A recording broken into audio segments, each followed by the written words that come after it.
Calling all do-it-yourself ETF investors. Do you want to ring the bell at the Toronto Stock Exchange? Join us for ETF Investor Day, our first ever in-person event right here at the TSX on Thursday, February the 8th.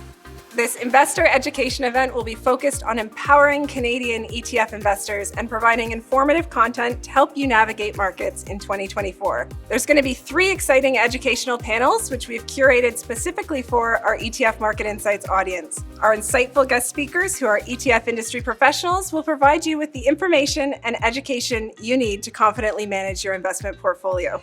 This will be an amazing opportunity to learn from ETF industry specialists and to network with like-minded investors while expanding your investment community. You won't want to miss this event. Register today at etfmarketinsights.com. We look forward to seeing you here with us in Toronto.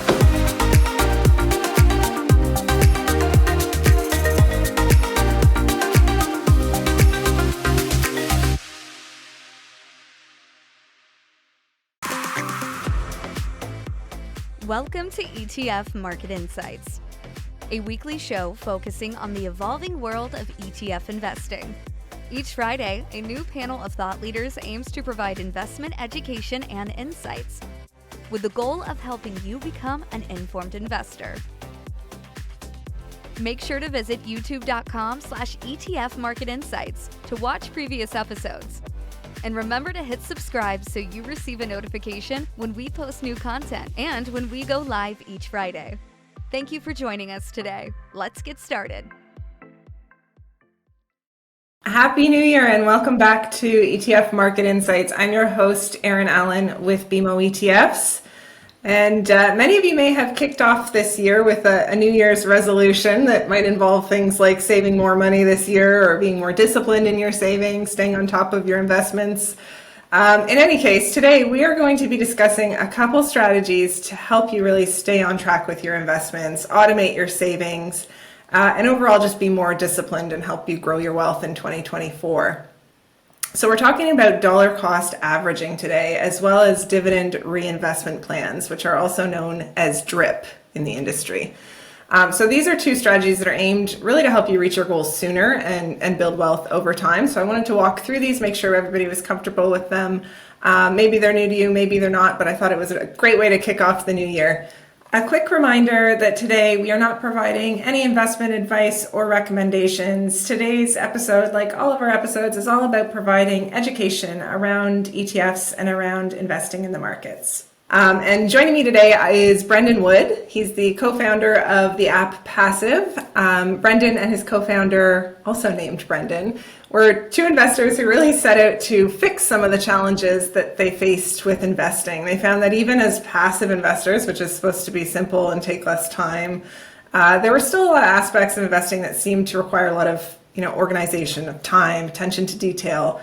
Things like rebalancing is one example. So they created Passiv together. I encourage you to check out that app. We'll talk more about it sort of at the end of our conversation, but it's an interesting investing app. And I thought given Brendan's theories around investing and his creation of this app that he'd be a great guest on today's show. So welcome, Brendan. Hi, Erin. Happy New Year. Thanks for having me. Happy New Year. Let's kick things off and get right into it by talking about dividends. So definitely a popular approach in today's markets as we're seeing, no shortage of uncertainty. But many investors that invest in dividend stocks or ETFs, they really value that monthly distribution. They like to see that coming into their account each month. But some investors don't realize that there are really 2 options to receiving that dividend, receiving it in cash or in the form of more units. So Brendan, let's walk through option B there. What is dividend reinvestment? How does that really work?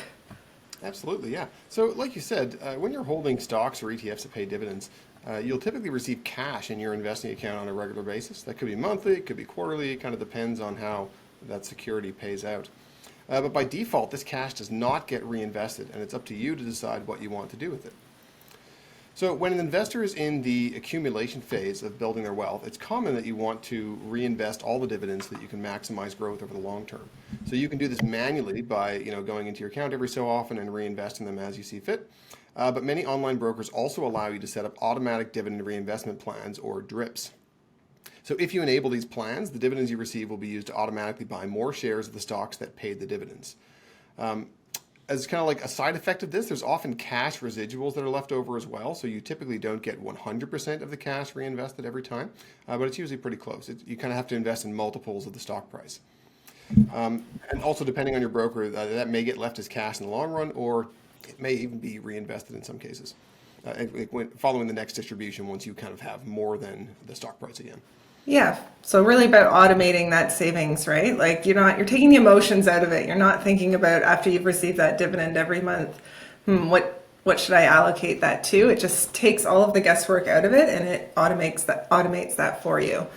That's really like a general theme that I find is very helpful in investing is trying to set up your accounts to do the right thing by default. Whether that's setting up sort of like automatic contributions from your every paycheck to go into your investing account. It's nice to have that automatic so you don't have to have the friction of thinking about and remembering to do it and then actually doing it. It's the same thing with reinvesting dividends.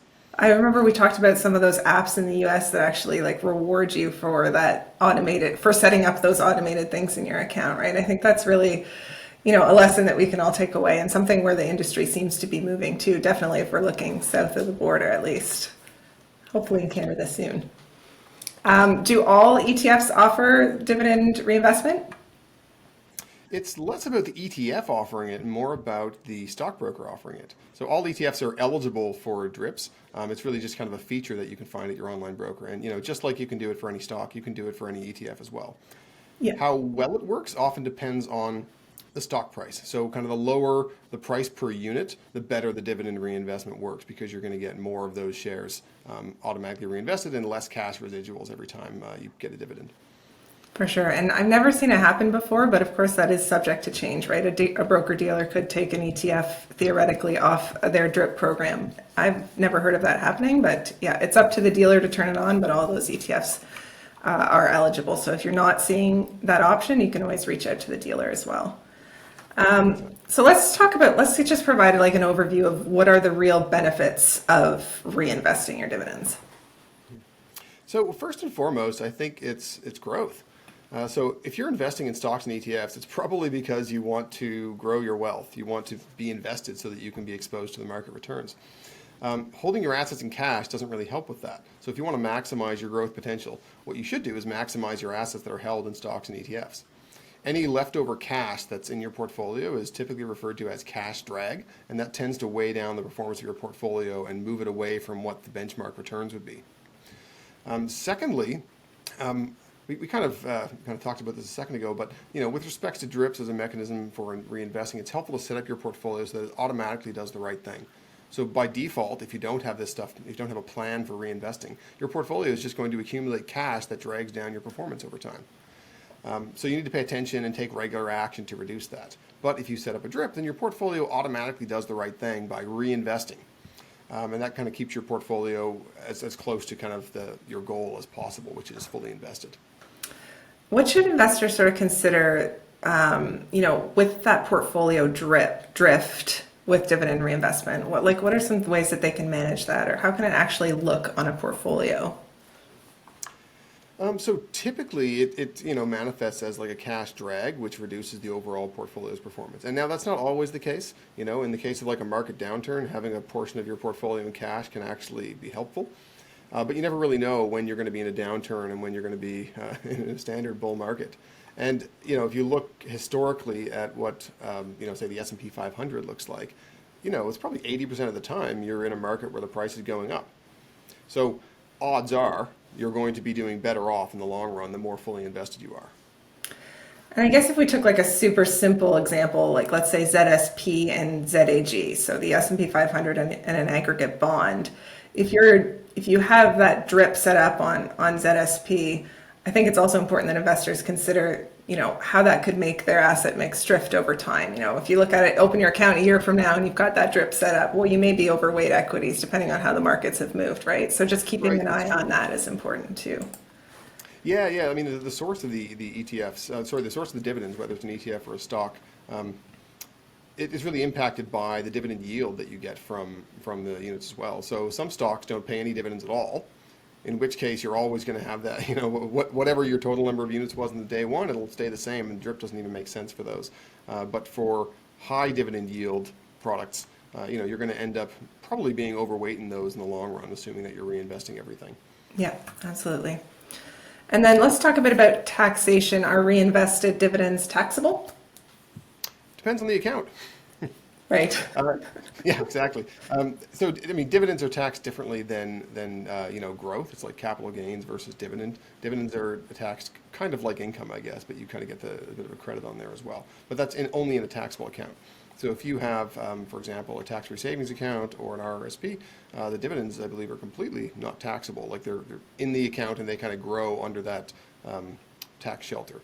And in the case of an RRSP, it's only when you withdraw the money that whatever you withdraw is taxed as income. Yeah, I think a lot of times when investors aren't seeing the cash in their account, they think, oh, I'm not actually getting taxed on it. But yeah, if you're in a non-registered account, you're still getting taxed even if you are reinvesting those proceeds. Are there any reasons why an investor would choose not to reinvest their dividends? Seems kind of like a no-brainer. Yeah, well, it depends on what your strategy is as an investor and where you are on your investing journey. A good example I like to use is retirement. So when investors hit retirement, they typically will switch their portfolios into decumulation mode. So that's where they draw down their investments over time. So the typical way they implement this is by selling a small portion of their investments every month or so. So in this case, it might not make sense to reinvest because you're just going to sell those shares shortly afterwards anyway. Other investors, really kind of hardcore dividend investors that try to get a roughly equal dividend payment every month in aggregate across all their stocks, they often set it up that way because they want to draw income from it, which is kind of similar to the decumulation, except they might design it in a way where they don't actually have to sell any of their stocks. They can just draw down the cash as needed as it comes from dividends. So if that's your plan, if you're just trying to create dividend income, well, then yeah, you want to take the cash out rather than automatically reinvesting it. And the third example I would pick is if markets are shifting and you end up overweight in one ETF or an underweight in another. You might want to take the dividends from the overweight one and reinvest those in the underweight product instead, or do a full portfolio rebalance. Yeah, for sure. I think, if you aren't looking for that monthly income, and you are going to be paying that transaction fee to invest those proceeds at any point down the road, then it's a good option for you for sure, because those commission fees can be expensive if you're buying. Even a lot of the discount brokers have free ETFs now, but many still don't. What about new money coming into the account? So we talked about dividend reinvestment. What about that biweekly paycheck or that annual bonus from your work? What should investors consider around investing these funds? Well, I think it's always a good idea to have automatic contributions set up. Because that way, by default, you're doing the right thing. You're growing your investments by continuously contributing. And that's also kind of it's almost like a dollar cost averaging as well. If you're just buying into the market slowly over time, it's the same sort of thing. That's the same kind of impact on your portfolio. But in terms of how to treat the cash, personally, I like to treat dividend cash as similar to new contribution cash. It's cash in the account that should be allocated into your portfolio according to your strategy. And so it could be that you want to invest all of your cash in an equal proportion. Like you say, I've got 50% here and 50% there, and so you do the split just directly. Or it could even be continuously rebalancing by reinvesting in the underweight assets. And we talked a bit about removing emotion from that whole decision. And I think you touched on dollar cost averaging as a way to sort of to do that, to dollar cost average into a particular investment. Can you walk us through a bit more in terms of around how that can be used to build wealth over time? Sure, yeah. So there's sort of two ways I like to look at dollar cost averaging. So one is when you're making a massive change to your portfolio, and that could be, you're a new investor and you have some money that was just sitting in cash in your bank account and you've decided I'm going to invest this, and this is your first time putting it in the market. That's kind of a scary thing. Just transferred, $20,000 into an account and now you're going to bet it on something. And it almost feels like you're placing a bet or a gamble until you really kind of get used to it. So when you're new to it and you're kind of making one of these scary initial allocations, dollar cost averaging can be helpful to make it psychologically palatable. Rather than putting all your money in on day one, you can say, well, what if day one just happened to be a bad day? Maybe tomorrow would be a better day, and you kind of tend to overanalyze when you put your money in the market. So if you kind of do it over time, you say, okay, I'm going to buy, I'm going to put 10% of my money in every week over the next 10 weeks. right? That means you're going to have a relatively smooth allocation, and you know you're going to get like a pretty good average price. It's not like you're going to pick a bad week and regret it later on. So it's a nice kind of like psychological strategy to keep things a little more palatable for large portfolio changes. But one thing to point out here is that most of the time it's actually not optimal to do dollar cost averaging with large amounts like that. And that's because, like I was saying earlier, the markets tend to go up. 80% of the time the markets go up. So you've almost got, like an 80% odds of losing out on money by dollar cost averaging if you're doing a lump sum. But, if you're doing it over a relatively short period of time, like in a matter of weeks or a month or two, it's still likely not a huge difference, and that's why it can be worth it if it's going to make it more likely that you actually do it rather than scare yourself out of it. Yeah, or if you're doing it from an automatic savings from your biweekly paycheck, right? Like that is a good use of dollar cost averaging. But I agree, if you've got a big RSP contribution or something, and you're not going to dollar cost average that over the next 12 months, you may miss out if you do that. But yeah, with that automatic savings, again, a great way to get started and to ease into the market over time. That's right. Talk to us about Passiv, because I want to give you a chance to talk about that and how they can help with some of these things, automating some of these more tedious things around investing for us. Sure. That's basically what Passiv does. It was designed as a portfolio management tool to continuously rebalance your portfolio as new cash and dividends come into your account. So, I was on the team that originally built Passiv, and we really built it for like my own personal use case. So I was investing in a few different ETFs. I was following like the couch potato portfolio, right, like the 3 ETF portfolio. And it was fairly easy to do at first when I just had one account and one sort of target associated with it. And it was kind of fun to do because I was new to investing. But over time, as my wealth grew and my number of accounts grew, it got to be a little bit, not really unmanageable, but like tedious, I think is basically the word for it. I had 6 accounts and I had 3 different ideal like target profiles for the accounts, and having to do those calculations every time I had new cash to invest or dividends to invest was just kind of like, it felt like a chore rather than a fun thing to do.